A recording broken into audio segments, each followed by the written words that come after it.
Hospital Patient Monitoring. This code is a simple hospital checkup system that asks for a patient's name, age, temperature and heart rate, and blood pressure.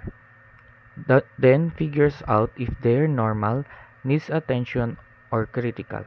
It shows all the patient's info nicely on the screen and keeps track on how many patients fall into each category.